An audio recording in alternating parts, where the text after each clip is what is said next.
Deputy Richard Boyd Barrett was 20 minutes. Thanks, Cearlach. Minister, we are very strongly opposed to this piece of legislation, the so-called knowledge development box, which is being sold as a reasonable incentive to small and medium enterprise. That's how it's being presented, to develop our innovative edge. You know, the implication is this is going to benefit the domestic economy in a way that will be positive for our economy. And we hear both from yourself and Fianna Fáil. I don't know what Labour are saying, that they're not here tonight, but we'll see what they have to say about how this is benefiting small and medium enterprise, which of course we all want to benefit. But you see, the real story we have to start with is that last year, 2014, which is the most recent figures available, I think the 2015 figures will be available soon, on corporate tax, what is paid by the corporate sector on their gross profits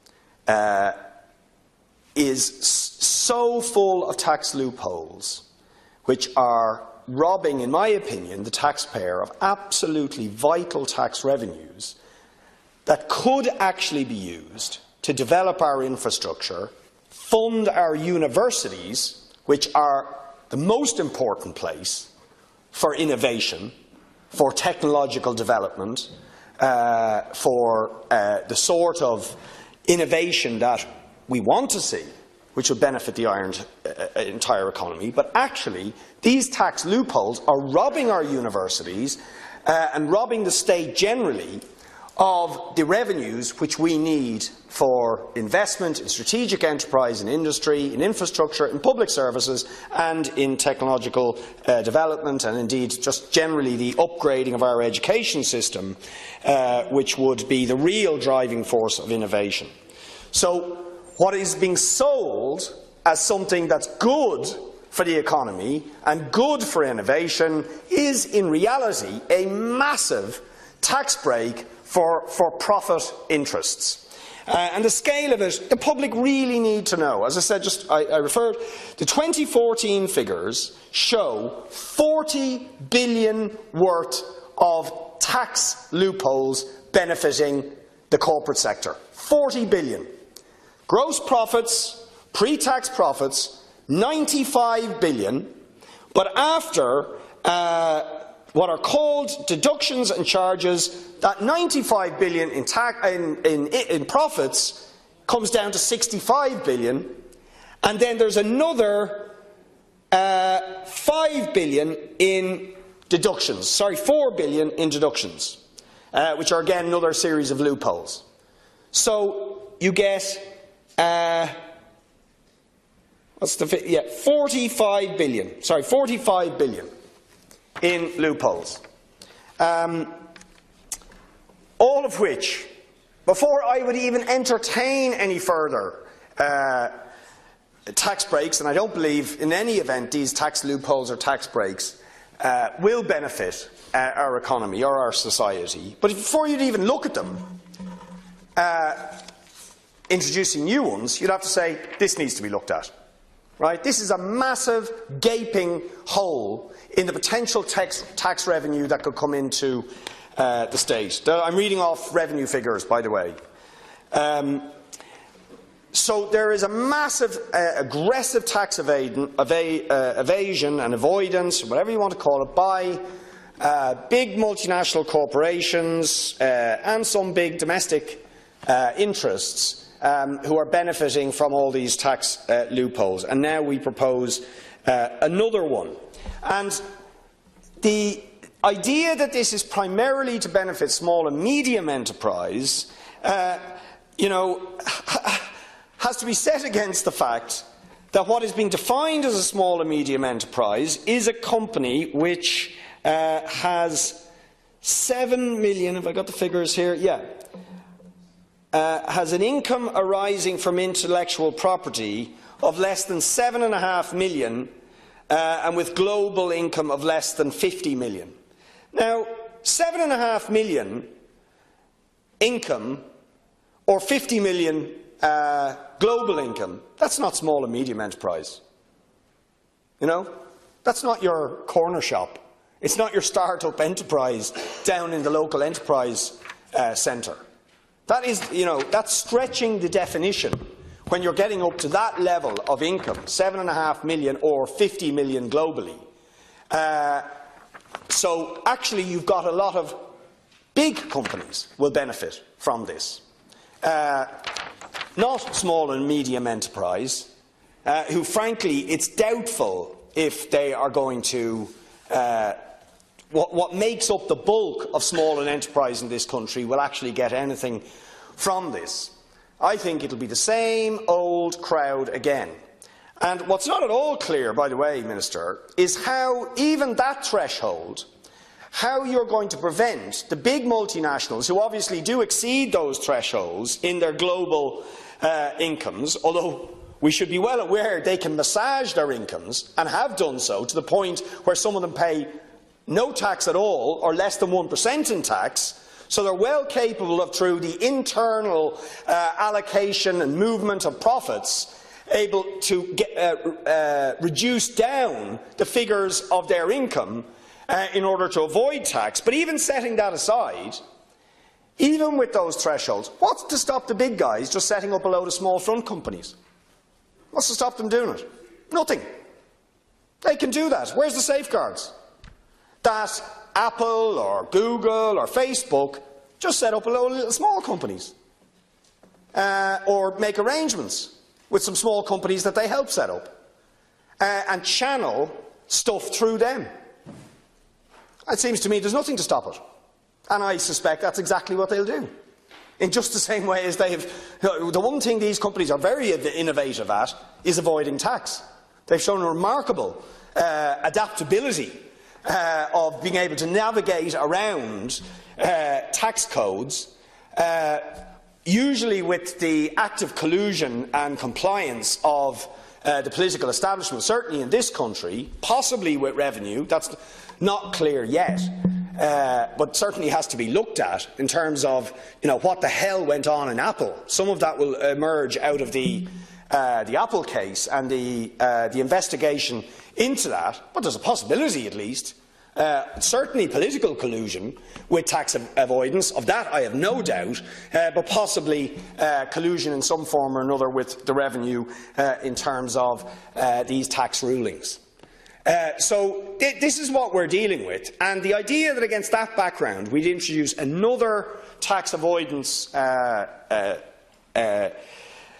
incentive, loophole, whatever you want to call it, which is based around the notion of intellectual property, right?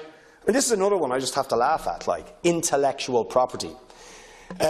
This is the new stuff. You see, we're in the world of intellectual property now because of technological invention. This is a very, very old idea, Minister, and you, as somebody who comes from the left, should understand this point. The idea that the entrepreneur's idea is the generator of wealth is not a new idea. It's a very old idea, and it's a very right-wing idea. A very right-wing idea. So it doesn't matter about the workers sweating away making the products. It doesn't matter about the people in the call centres selling the stuff. No, they're pretty irrelevant. You don't really put much value on that. You put a lot of value on the guy who's sitting around with the brilliant idea. And the guy with the brilliant idea gets away with paying no tax, as against the poor worker sweating away producing the product or selling the product in the call centre who pays taxes at levels that are a multiple of these brilliant entrepreneurs. And of course, there's another irony about this intellectual property, is where do most of these actual innovations come from? And when you trace it back, even with some of the big companies, some of the biggest, most profitable companies in the world, they actually have effectively stolen the ideas which they've made all this profits but have the patents on from public institutions, in America a lot of the time the military actually, or from the universities. And that's an important point. We don't have much of a military that's coming up with this stuff, but universities. You actually look back, trace back the origins of these intellectual properties, which have made such money for these private companies, you'll actually find a lot of it was developed in universities, not by these brilliant entrepreneurs, who then run off with profits which are just incomprehensible and pay no tax on them. You know, I mean, it's an interesting historical aside, but just as a student of literature, it's worth saying that up until Wordsworth, the poet Wordsworth, there was no notion of copyright. Wordsworth was one of the people who championed the notion of individual ownership of ideas. Right? About the 5th century BC almost. Do which? It's back in Breton law centuries. Yeah, but in a lot of societies, and to my mind the more progressive societies, the idea that anybody individually owned an idea was considered nonsensical. And it is nonsensical. Because ideas actually are generated by society. Although some people often run off and claim the credit for them, or they run in or have the machinery to take out patents on them before anybody else, and then suddenly they own the idea, and now they don't have to pay any tax on the enormous profits they generate from supposedly their idea. When in fact, ideas are something that are generated out of society collectively. So I am against this, and I just want to repeat that every single tax break you give to these for-profit entities is reducing down the amount of revenue the state has to put into the universities. See, I'm for innovation, very much for it, and our universities are starved of money. That's where the money needs to go. But we're making it more difficult for the actual human beings, the body of human beings. We cut grants for postgraduate study, right? And we still haven't replaced them. These are the people who come up with ideas, but we cut their grants. We increased their fees. We've cut the funding to many of our third-level institutions over the last 8 or 9 years, and if we continue to give away billions every year in tax loopholes to these companies, we will have less money to put into the universities that could actually champion real innovation and socially useful innovation. See, that's the other thing, right? You know, what is a socially useful innovation? Well, you know, for a private company, the only criteria of an innovation is, will it make money? That's the criteria. Will it make money? Not is it actually going to benefit society? And I have to think, if we're going to decide where we allocate, because this is our money we're talking about with tax breaks, do we want the champions of innovation and the priorities we have in terms of developing new ideas to be those resources to be given primarily to people who are pursuing profit, or would we rather than go into public institutions that have some semblance of social objectives, societal objectives, the best interests of society as a whole, in whatever area it might be? Developing renewable energies, developing new technologies, developing strategic industries that will benefit society. It seems to me, quite obviously, it should be the latter. And yet they are being starved. And the more we join in the race to the bottom, and that's what we're doing here, and it makes me want to weep.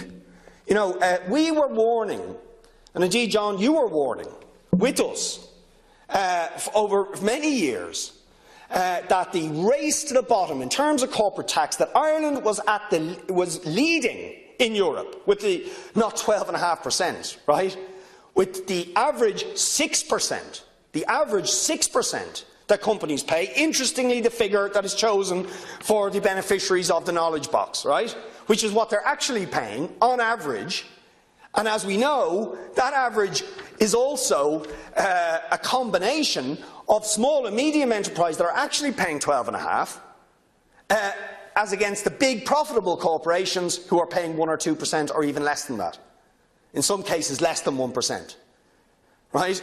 So we led that and are leading that race to the bottom, and now we're being outflanked by the maniac Trump, who wants to reduce it even further, by Theresa May In the north, the DUP, even in Sinn Féin, have now jumped into this space.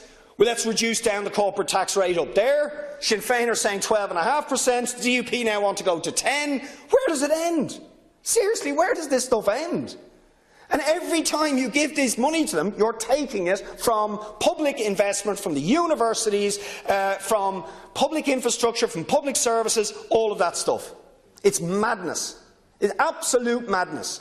It is handing over control of science, of innovation, of the economy, and increasingly society itself to a tiny group of multinational corporations who are very, very ingenious at one thing and one thing only, making money and avoiding tax, in my opinion, and robbing other people's ideas and making money out of them as well. And they want to take over our universities and make them hostage, and increasingly they can, because underfunded universities that don't get enough funding from the public then have to go hat in hand to these private corporations and say, any chance you could give us a bit of money for research? And the companies say, yeah, as long as it's research that benefits us. And that's what's going on. And we have the creeping corporate takeover of our third-level institutions, and we have buildings in the third-level institutions named after some of the billionaires in this country who became billionaires in many cases through aggressive tax avoidance, buildings named after Smurfit, buildings named after O'Reilly, buildings named after Dennis O'Brien, and so on. Is this really what we want? Well, it's certainly not what I want, and I don't believe it's the basis of a sustainable economy or the sort of technological advancement, the sort of investment in science and all the rest of it that we want. It's just handing it over to people who only see dollar signs or euro signs or whatever, and I absolutely think we should reject it. So I'll conclude on that. We oppose this, full stop. It is part of the race to the bottom. And I ask very seriously, even in its own terms, which I've said we reject, how are you going to stop the big companies setting up small front companies and exploiting this? I don't think you'll be able to. And what do you mean, like 7 million and 50 million is small?